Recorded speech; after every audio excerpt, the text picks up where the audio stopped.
favor, bienvenidos a su telerevista de salud de la Universidad de Costa Rica, en donde cada semana queremos compartir con ustedes temas que sean de su agrado, de su interés, como el de esta semana, en donde pues vamos a conversar acerca del vértigo, vamos a conocer las causas, las consecuencias y algunos otros datos que sabemos que van a ser muy interesantes de conocer y de compartir con todos ustedes. Para esto vamos a contar con la presencia del doctor Gerson Rivas Alvarado, quien es especialista en otorrinolaringología y cirugía de cabeza y cuello. Trabaja en el servicio de otorrinolaringología del Hospital México y en la clínica Saja. Profesor de pregrado de las carreras de medicina y audiología, así como profesor coordinador local del posgrado de otorrinolaringología y cirugía de cabeza y cuello de la Universidad de Costa Rica. Doctor, muchísimas gracias por la invitación, por aceptar la invitación para hablar el día de hoy de vértigo. No, muchas gracias por la invitación, pues es un placer aquí estar colaborando en el programa. Muchísimas gracias. Bueno, primero que todo, pues dejar claro, ¿verdad?, que el vértigo no es una enfermedad, es un síntoma de muchas enfermedades, ¿verdad? Entonces realmente no debemos clasificarlo como una enfermedad como tal, sino que es un síntoma que el paciente refiere, que se le presenta en algún momento, que puede tener muchas causas, ¿verdad? Entonces el reto realmente es encontrar cuál es la causa de ese síntoma que tiene el paciente. Primero es importante definir el vértigo. ¿Qué es el vértigo? Es la alucinación de movimiento. O sea, el vértigo, el paciente va a sentir que él gira o que todas las cosas giran alrededor de él, ¿verdad? Eso es lo que llamamos una alucinación de movimiento rotatorio.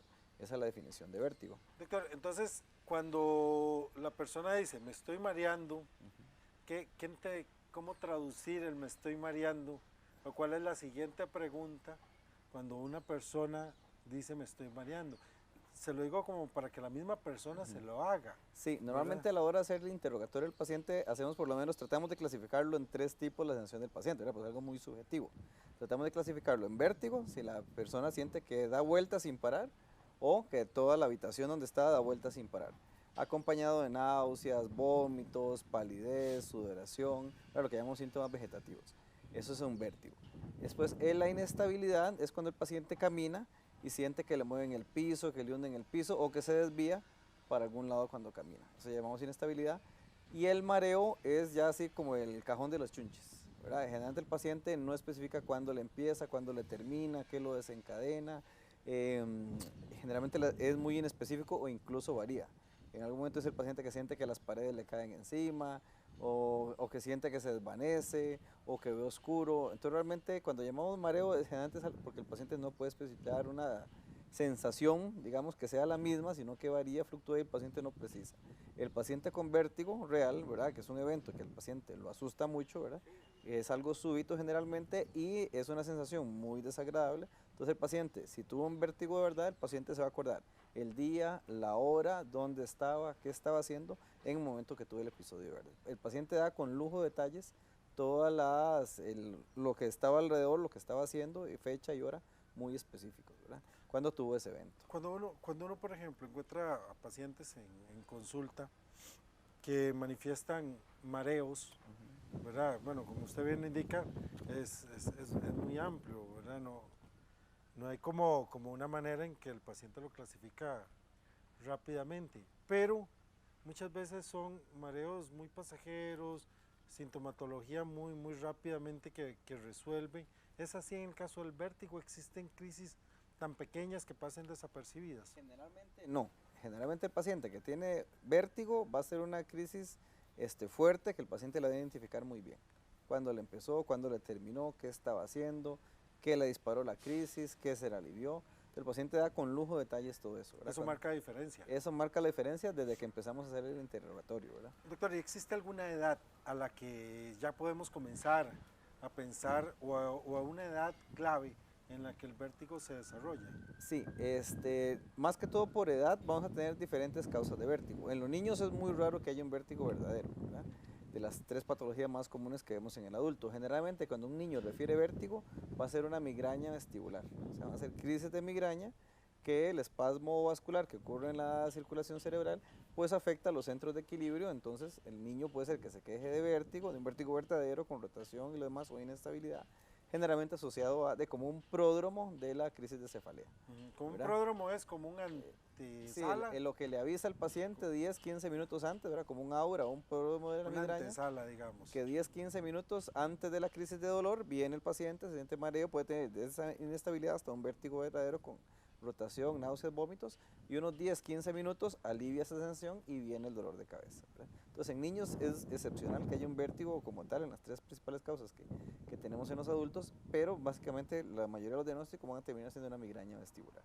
En el adulto joven, y en el adulto mayor, pues ya vamos a tener tres causas principales de vértigo, que van a ser el vértigo posicional paroxístico benigno, que es cuando se suelta un otolito en la estructura del oído, que ahorita lo podemos revisar acá en el modelo. Una neuronitis vestibular, que es una inflamación del nervio vestibular, o sea, el que lleva la información del órgano del equilibrio, que es el laberinto del oído interno, al tallo cerebral y de ahí al cerebro. Es una inflamación del nervio generalmente antecedido por una infección viral, ¿verdad? Llámese que unas 2-3 semanas antes del episodio de vértigo el paciente ha tenido una infección respiratoria y 2-3 semanas después viene la crisis de vértigo por una neuronitis vestibular. Y la tercera causa más frecuente va a ser una enfermedad de Meniere. Digamos, por ejemplo, más o menos a grosso modo en porcentajes, el 70% de las causas de vértigo van a ser un vértigo posicional paroxístico benigno, que se soltó un otolito, esos cristalitos que tenemos en el oído interno, y más o menos un 25% va a ser una neuronitis vestibular, una inflamación del nervio del vestíbulo, y menos del 5% va a ser una enfermedad de Meniere. Doctor, quería preguntarle si existen varios tipos como tales de vértigo desde su origen. Esto porque en no pocas ocasiones los pacientes, pues de alguna u otra manera, se les queda en la mente como un apellido al vértigo, que el doctor me dijo que el vértigo era central, o que el doctor me dijo que era un vértigo periférico. ¿A qué se están refiriendo con eso? Sí, hay muchas causas de vértigo. El otorrino vemos la que llamamos un vértigo periférico, que es el vértigo que se origina por una enfermedad del oído externo. Y el vértigo central se refiere a las enfermedades del sistema nervioso que pueden cursar también con vértigo. Hasta el 30% de los pacientes que llegan a emergencias con una crisis de vértigo están teniendo un vértigo central, o sea, de origen central. ¿Qué significa? Que hay una enfermedad del sistema nervioso que es el que lo está causando. Eso podría ser desde un infarto del tallo cerebral o un infarto del cerebelo hasta algún tumor, ya sea dentro del cráneo o en la fosa posterior donde está el cerebelo y el tallo cerebral, que está comprimiendo esas estructuras y nos genera un vértigo. Entonces, por eso es muy importante que en todos los pacientes que llegan a emergencias con vértigo, hacer lo que llamamos el diagnóstico etiológico, de hacer todo el examen neurológico, el interrogatorio del paciente. El vértigo periférico, generalmente, pues el paciente va a ser muy específico, cuándo lo inicia, cuándo lo empieza, y van a ser principalmente síntomas vegetativos, pero sin ningún déficit neurológico. ¿Qué son déficits neurológicos? Alguna alteración en el aula, en los movimientos de la cara, en el movimiento del cuerpo, debilidad, sensaciones extrañas. El vértigo periférico no tiene por qué tener ningún déficit neurológico. Y ese es el que le atañe a ustedes, a los otorrinos. El periférico es el que no tiene ningún síntoma neurológico. Ya si el paciente tiene síntomas neurológicos, alteración de la sensibilidad, movimientos anormales en los músculos, debilidades, sensaciones extrañas, hormigueos, adormecimientos, ya hay que buscar una causa en el sistema nervioso central, ¿verdad? Y hay que descartarlo porque hasta en el 30% de los pacientes que llegan a emergencias pueden estar teniendo un infarto cerebral. Por eso es muy importante el abordaje inicial en lo que son los servicios de emergencia. El vértigo periférico entonces va a ser el que atañe a las enfermedades del oído. El equilibrio, para uno tener un buen equilibrio, tres sistemas tienen que estar funcionando muy bien. El cerebro ocupa tres fuentes de información para el equilibrio. Primero, los ojos. Los ojos le dicen al cerebro en qué posición está uno con respecto a todas las referencias visuales, al horizonte, los objetos, que es al que el cerebro le hace más caso. En primer lugar, a los ojos. En segundo lugar, le va a hacer caso al vestíbulo, que es una estructura que está en el oído interno, que lo que le indica al cerebro es en qué posición tenemos la cabeza, si vamos adelante o vamos hacia arriba o abajo, adelante, atrás. Y el tercer órgano que tiene que estar funcionando bien es la propiocepción, el sistema nervioso periférico, o sea, los nervios que van a todas las extremidades, que le dicen al cerebro en qué posición tiene el grado de tensión muscular, en qué posición tiene una de las articulaciones, dónde tiene recargado el peso. Esos tres sistemas tienen que estar íntegros para que uno tenga un buen equilibrio. Si cualquiera de ellos falla, vamos a tener ya un problema de estabilidad, de equilibrio. En lo que es el vértigo, es muy importante entender que entonces la parte que nos atañe son las enfermedades que se originan en el oído. Podemos ir viendo con el modelo que el oído tiene tres secciones. El oído externo, que va a ser la oreja o pabellón auricular, el conducto del oído. Ya adentro vamos a tener que tenemos el conducto auditivo externo, lleva una membrana que es el tímpano. Hay un tubito de aireación que nos lleva al oído medio. ¿Verdad? El tímpano se nos separa el oído externo del oído medio. El oído medio está formado por el tubito de aireación que viene desde la parte de atrás de la nariz. El aire entra o sale a través de este tubito, entra al oído medio, que es otra cavidad que está dentro del hueso del oído, donde ahí se comunica el tímpano con tres huesitos que se llama cadena osicular, y de ahí va a transmitir la vibración al caracolito del oído interno, que es el que va a percibir el sonido. En el oído, es donde sucede el vértigo. Sí, entonces vamos a tener varias estructuras. El oído interno va a tener dos partes. Una parte encargada de la audición, que es el caracolito o cóclea, y otra parte que está atrás, que es el laberinto posterior o los canalitos, donde están llenos de líquidos. Son como canalitos de hueso. Si lo podemos extraer, si los trajéramos del hueso, vamos a tener que, tenemos el caracol de lo que se encarga de la audición, y tenemos el vestíbulo. El vestíbulo es como si fuera un cuarto. Dentro de este cuarto de hueso vamos a tener dos estructuras, que es el sáculo y el utrículo. El sáculo tiene una cama, por decir así, es como una cama que tiene un colchón de gelatina. Dentro de ese colchón de gelatina están unos cristales muy pequeñitos que se llaman otolitos o toconias, que son unos cristalitos microscópicos de carbonato de calcio. Entonces tenemos una mácula sacular o mácula del sáculo, una mácula del utrículo. Dentro de este cuartito de hueso tenemos esas dos estructuras. El sáculo está en posición vertical, entonces con el colchón lo tenemos en posición vertical. Si vamos en un ascensor y el ascensor sube o el ascensor baja, ese órgano es el que le indica al cerebro si vamos para arriba o vamos para abajo, o sea, la aceleración lineal en la posición vertical. El utrículo tiene otra mácula, o sea, otro colchón con los cristalitos, con unas células que tienen pelitos, se llaman células ciliadas, que son las que sensan ese movimiento. El mácula del utrículo es como si tuviéramos el colchón, pero en posición horizontal. Es un órgano sumamente... Sí, todo eso es microscópico, ¿verdad? Y sumamente preciso. Y muy preciso y muy sensible y muy específico. Entonces, ese colchón es el que nos va a indicar si vamos para adelante o vamos para atrás, ¿verdad? Cuando la cabeza se mueve, o sea, todo el cuerpo se mueve, entonces esos cristalitos por gravedad se mueven para adelante y para atrás, se estimulan las células ciliadas y le mandan la señal al cerebro para decirle si uno va acelerando hacia adelante o acelerando hacia atrás. Y en este minuto que nos queda para cerrar el bloque, ¿qué es lo que sucede que provoca el vértigo? Ok, muy bien. Entonces tenemos esos tres canalitos y bueno, y a ese cuartito se conectan tres canalitos que se llaman canales semicirculares. Tenemos uno superior, uno posterior y uno lateral. Ellos son los que nos van a darle información al cerebro en qué posición tenemos la cabeza y trabajan en conjunto con las mismas estructuras del otro oído. Entonces, vamos a tener enfermedades que nos van a afectar. Las tres principales en el adulto van a ser el vértigo posicional paroxístico benigno, cuando uno de los otolitos de la mácula, generalmente utricular, se va a soltar y va a entrar a cualquiera de estos tres canalitos, que el más frecuente va a ser el posterior, y en segundo lugar de frecuencia el lateral, excepcionalmente en el superior. Eso es lo que nos da el vértigo posicional paroxístico benigno, que es el 70% de los vértigos periféricos. Correcto. Vamos a tener la inflamación del nervio vestibular, ¿verdad? Aquí van a ir 4 nervios juntos. Un nervio que saca la información de la cóclea, de la audición, el nervio facial y 2 nervios vestibulares que se van a encargar de llevar la información del vestíbulo. La neuronitis vestibular es la inflamación de ese nervio. Cuando ese nervio se inflama, generalmente antecedido por una infección respiratoria, se inflama, entonces el nervio pierde una capita que se llama mielina. Entonces el nervio empieza a trabajar más lento, la corriente eléctrica con la información que tiene que llevar el nervio va muy lento, entonces ya no lleva la información del vestíbulo. Por decir así, el vestíbulo se apaga. Se apaga. Porque el nervio no está llevando la información al cerebro.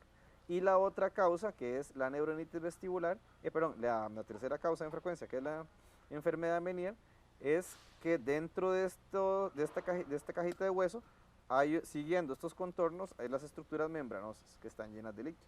La enfermedad de Meniere es cuando se produce más líquido de la cuenta y es como si tuviéramos un globo lleno de agua, ¿verdad? Llega un momento en que ya el globo no se puede estirar más, el globo se revienta, los dos líquidos que deben estar separados se mezclan, entonces se altera completamente la función del vestíbulo. Y entonces viene la crisis de vértigo, eso sería la enfermedad de Meniere. Bueno, en los dos anteriores bloques hemos venido dándole pues, seguimiento a las causas del vértigo, pero si nos enfocamos en el paciente como tal, existen algunos factores de riesgo que llevan a una persona a sufrir de vértigo, existen alimentos que puedan poner en riesgo a la persona ante una crisis de vértigo. Sí, alimentos influyen más que todo si es una migraña vestibular, ¿verdad? Que lo podemos ver, es la causa más frecuente en niños, pero también la podemos ver en adultos, es una causa frecuente. En la migraña vestibular sí es importante lo que es el estrés, ¿verdad? El estrés físico, el estrés emocional, no comer bien, no dormir bien, todo eso afecta. Ver pantallas mucho rato seguido, ¿verdad? Las pantallas tienen una luz brillante que uno no la percibe, pero es un centelleo, que eso también causa fatiga visual y puede desencadenar una crisis de vértigo, ¿verdad? Que en el caso de las personas que sufren de migraña vestibular, el pródromo del aura pues va a ser la crisis de vértigo. En lo que son alimentos, pues ya igual que todas las migrañas, pues sí, lo que es algunas personas son sensibles al vino tinto, quesos fermentados, bebidas alcohólicas, vino tinto, cerveza, colorantes rojos, amarillos, también naranjas pues pueden desencadenar las crisis en lo que son alimentos. Ya propiamente en las enfermedades que atacan directamente el vestíbulo, los alimentos no tienen importancia, sí lo que es el fumado, el fumado por reducir la circulación del oído, y las enfermedades crónicas mal tratadas, llámese hipertensión, diabetes, problemas de colesterol en la sangre, que nos van a afectar la circulación del oído, pues sí es un factor de riesgo para desarrollar enfermedades de afectar el equilibrio, ¿verdad? Bueno, las enfermedades cardiovasculares tienen una prevalencia altísima en nuestro país, ¿verdad? Sí. Eso podría ser un factor de riesgo. Es un factor de riesgo en adulto mayor, ¿verdad? Generalmente no va a haber una crisis de vértigo como tal, que la persona le den así crisis súbitas, sino al paciente lo que empieza es con inestabilidad, por una mala circulación ya crónica, una lesión crónica del vestíbulo, por la mala circulación, ¿verdad? Al vestíbulo y a lo que es la estructura del oído interno, le llega sangre por la arteria laberíntica, que es una arteria de 1 milímetro de calibre.